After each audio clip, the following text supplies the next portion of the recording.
Today, we are honored with the presence of two important keynote speakers among us. I would like to introduce our first speaker, Professor Dr. Emir Kaya. He is currently a professor of general public law at the Social Sciences University of Ankara. Previously, he had worked as a appellate judge for the Constitutional Court of Turkey. He holds a PhD in law from SOAS, University of London, a Master of Theological Studies from Harvard University, and a Bachelor of Arts in Political Sciences and Philosophy from Indiana University, Bloomington. Today, Dr. Kaya will give us an overview of why do human rights fail. Ladies and gentlemen, please join me in welcoming Professor Dr. Emir Kaya.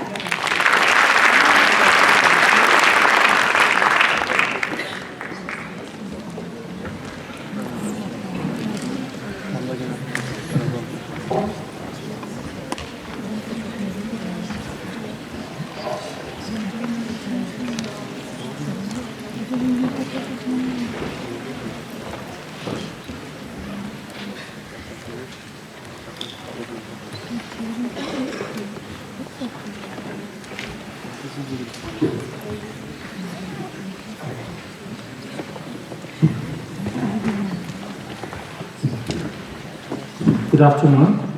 I would like to start by thanking Professor Ekrem Savaş and all the contributors and participants of this wonderful week. I'm delighted to be here. Thank you for inviting me as well. My subject today is why do human rights fail? And it is generally assumed that the idea of human rights is an excellent one and it fails only in practice. Whereas my argument today is that it doesn't only fail in practice, but it actually fails in theory in the first place. And the failure in practice is rooted in the failure in theory. So, yes.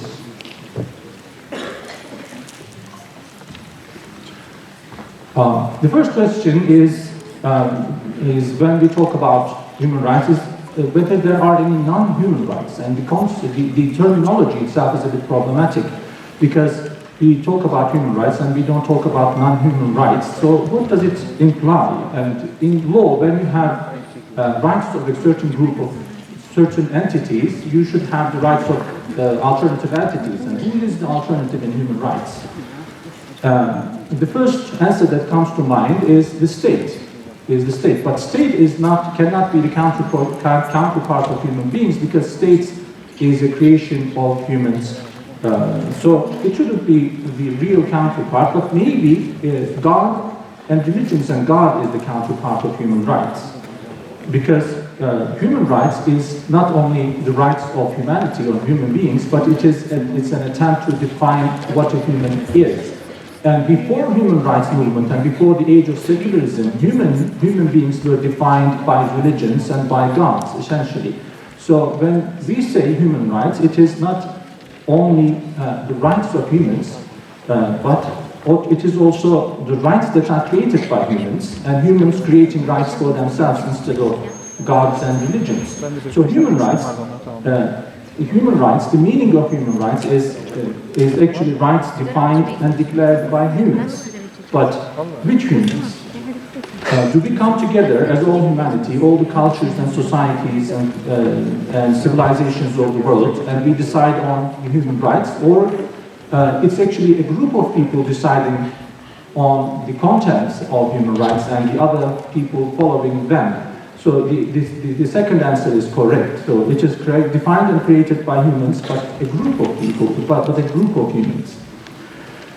There is another confusion about human rights, whether it is new or ancient. Throughout the history, all civilizations of the world, all cultures had the concept of rights. And all cultures and civilizations had human rights. And when they said rights, they actually referred to human rights.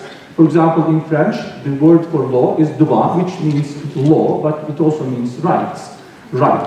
Or the German is the same. The word for law is recht. It means law and right at the same time. So when they say rights, they actually meant human rights. So what is new is not human rights, although it is portrayed as such. What is new is human rights law, which is a technical subject, and it is about 70-year-old, starting from the Universal Declaration of Human Rights. The idea in human rights regarding humanity is also a bit problematic. We talk about human rights, we don't talk about human duties. And if you want to balance something in law, you have to again find the counterpart. And in order to talk successfully about human rights, we are also supposed to talk about human duties. So who would have rights without duties? Just think about it. Who would have rights without duties? Babies, small children would have rights, but they wouldn't have any duties. Or mentally sick would have rights, but no duties. Or prisoners have rights, but they don't have duties, at least not many. So the idea of human rights, giving us rights but no duties, weakens us in a certain way. We always think that it strengthens human beings, but no, it actually makes us children, because we talk about our rights all the time, but we are not allowed to talk about our duties. So it is also a bit problematic. And another note is that almost all cultures in the world, Chinese, Japanese, Indian, like Middle Eastern, or South American or African, almost all the cultures of the world are duty-based. They are not rights-based.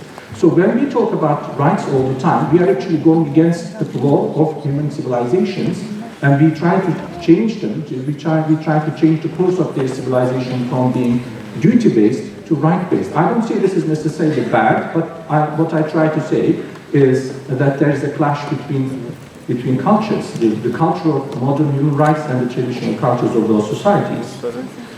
And at the end of the day, human rights, or humans of human rights, become the humans of national and international political orders. We become extremely politicized as human beings, because yes, we have political and social aspects, but as human beings, I don't necessarily want to be defined by political orders, or I don't want to be defined legally. I want to define myself. I want to decide on who I am without the reference and without the approval of the law, right? So it makes human beings as heavily political, and we think that political systems can define us, and we think that political systems give us rights, and that makes us human. No, I am human in the first place, and rights I can discuss later on. And another significant problem about the theory, which is also interconnected with the practice, is that when we talk about human rights, we don't actually talk about one single humanity in an egalitarian way. Even when we talk about human rights, we have a hierarchy of humanity in our minds, and I'll just give just one random example. It is not chosen deliberately. Just random example is that in the United States Declaration of Independence, they said that all men are created equal. But when they said all men, they didn't mean the black people, because the black people were not equal, and they were slaves, but not only slaves, but they were also treated very harshly. So they actually had this genuine and sincere idea of humans being equal, but they naturalized the inequality. And if you notice, they don't say all humans, they say all men, because even when they claim to be egalitarian, they actually distinguish between whites and blacks. They actually distinguish between men and women, so they are not very egalitarian internally. And they abolished slavery almost 100 years later, so they became kind of egalitarian, but even not so, because about 20 years later, there's a significant Supreme Court judgment called Plessy versus Ferguson, and it was about the segregation in the public spheres, in like trains and schools and so forth. And the Supreme Court, 20 years after that abolition of slavery, the Supreme Court decided that blacks and whites should be separate, but they can still be equal, which is nonsense. Right? So what I'm trying to say is that even when you say humans or humanity, most of us have a hierarchy in our minds. Yes, we are all humans, but I am more human than him, or he is less human than me. We have this kind of psychology. So that psychology is the great problem. Another theoretical and conceptual problem is that most people think that basic rights, natural rights, human rights are all the same thing. And human rights are basic and they are natural, which is not correct. Because just get rid of the intellectual pollution of human rights, or all the legal and philosophical discussions, and ask a random human being, which is not polluted, what is the most basic right? He would say the most basic thing in life is clean water, right? Or food. And the basic rights would be, according to the proper theory of human rights, would be the clean water, minimum food, and etc. Whereas in the current theory of human rights, we have right to property as the basic right. Right to property doesn't come first, or freedom of press doesn't come first. We should have water and food in the first place. So if an African decided on the content of human rights, he would have a different theory, right? So he wouldn't have the same theory. And another problem is about being natural or not. And most rights are not natural. Well, for example, right to election. Well, election is not necessarily natural. It is something good, but not everything good is also natural. In the animal kingdom, there is no animal. There are no animals that hold elections. So it is not very natural. Human beings created it, and it is something good, but it is not natural. So human rights is not necessarily fundamental rights. It's not necessarily natural rights. Human rights is a tool of legal politics. That's the conclusion of that slide. And there are some more examples. I can give so many examples of politicized doctrine, trying to say that human rights doctrine and theory is not neutral. It is not ideal. Law and human rights in general are divided into two limbs, which is the civil limb and the criminal limb. And in the criminal limb, I just give an example of the victims being overlooked. If you ask someone who is not polluted by the theory, by the intellectual stuff, who would be the center, who should be the center of the criminal procedure, and I think you have a high chance that the answer is the victim, right? We should be more considerate of the victim. Whereas in the modern criminal law and in human rights law, victim is the third party. He is overlooked. And who is the center? The center is the suspect. And suspect is the center against the big center, which is the state. So it is a procedure between the state and the suspect, which is not natural and which is not human enough, because the victim should be the center, no? And quite a few of human rights in terms of articles are related to criminal law also, so we should keep that in mind.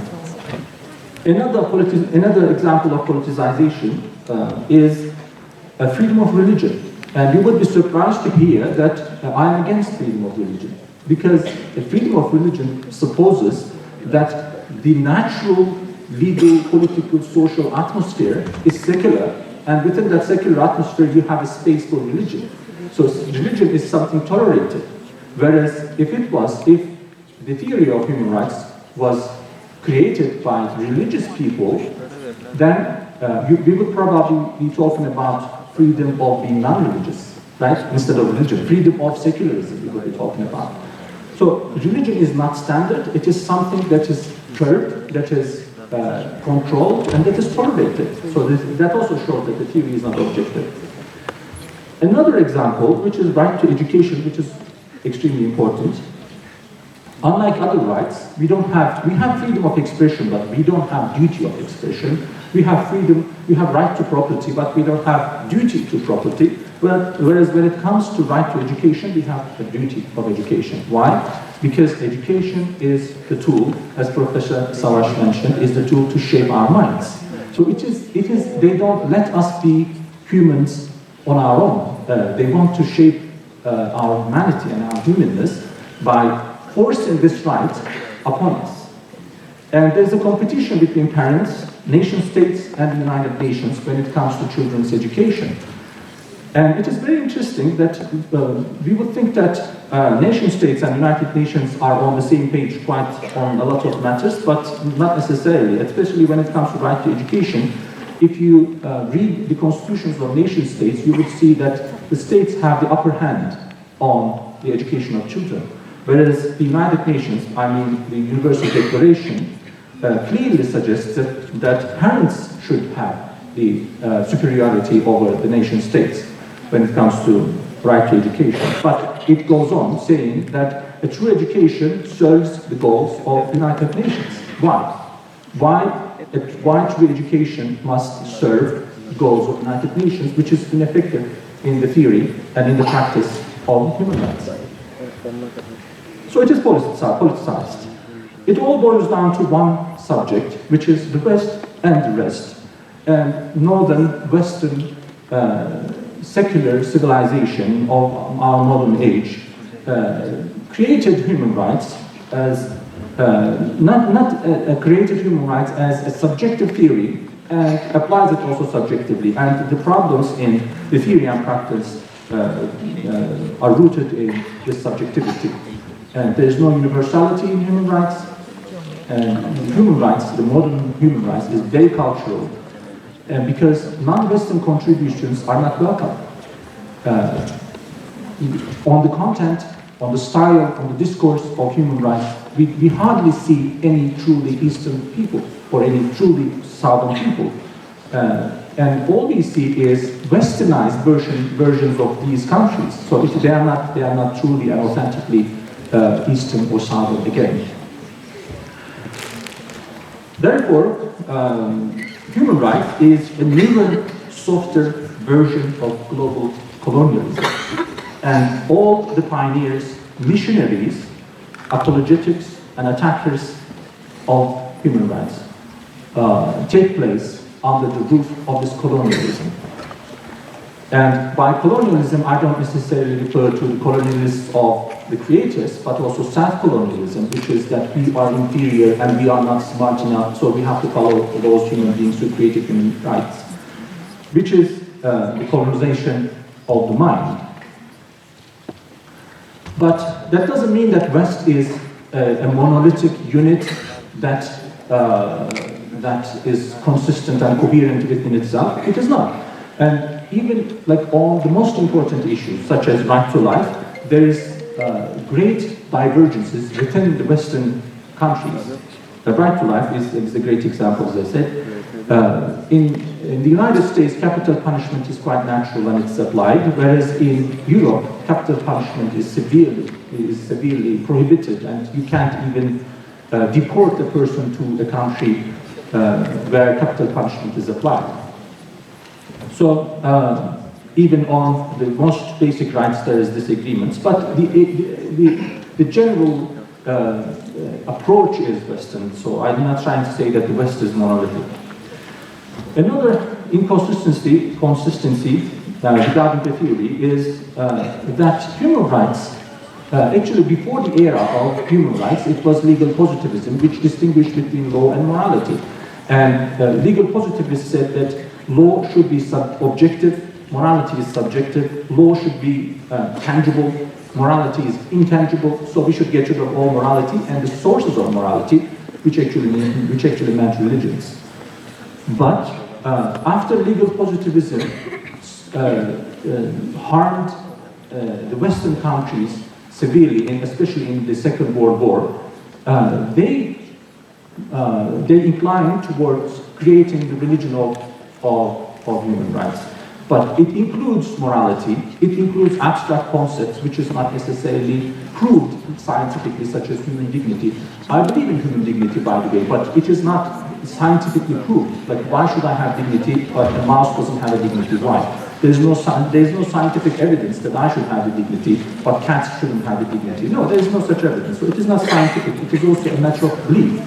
So human rights is a new alternative secular religion of our time. And it also has its heavens and hells, and there is hierarchy of rights, as I said, and there is hierarchy of communities. Not all communities are taken seriously at the same level. For example, if a Palestinian dies, oh, well, he is at a lower level of humanity anyway, so they are not supposed to have that much of human rights. They didn't create human rights, we created human rights, and if we let them enjoy human rights, we will, otherwise, that's for them, right? So the creators of human rights are aware of the instrumental value of human rights, not only the creators, but also the buyers, of human rights are aware of the instrumental value of human rights. They claim that there is an intrinsic value in human rights, which probably there is, but it is much less compared to the instrumental value. So human rights skeptics think that human rights are not universal, are not egalitarian, and they are not created through a fair representation of humanity. Basically, it is a tool for current global economic and political order. So it's an instrument. But it is catchy, and it is not possible to go against it. It's not possible to criticize it as I do today. It is not something very common, but they also realize that especially Marxist tendencies, Marxist groups are brave about this one, and they say that it is part of the capitalist global order. And on the other side, human rights defenders offer no consistent interpretation or implementation, yet they call for belief in human rights and indirectly its creators. So it is again a religion, and we are supposed to believe in human rights, that it is good, it will be the solution for everything. Where is the proof? There is no proof. We are supposed to believe, just like believing in any religion, we are supposed to believe. So what brings us together as the creators, defenders, attackers, and skeptics, and all of us together is that human rights is a pretension, it's a pretense. It's a pretense that we pretend, that the creators pretend that it is something very sincere and that humanity will be saved by human rights, so they pretend. And most nations, which they call third world, most nations pretend that they take it seriously, whereas in reality they don't take it seriously, right? So pretense is our common language when it comes to human rights. The question is, I think there is no time for question and answers or discussion, but we can think about it and we can maybe talk over it like in the coffee time. So the question is, how can human rights be saved from its ideological setup? We need something like that. We need a global and a unifying notion of law and justice, that's for sure. But the current secular, modern, Western human rights is not good enough. Not only in practice, in theory as well. So thank you very much for listening.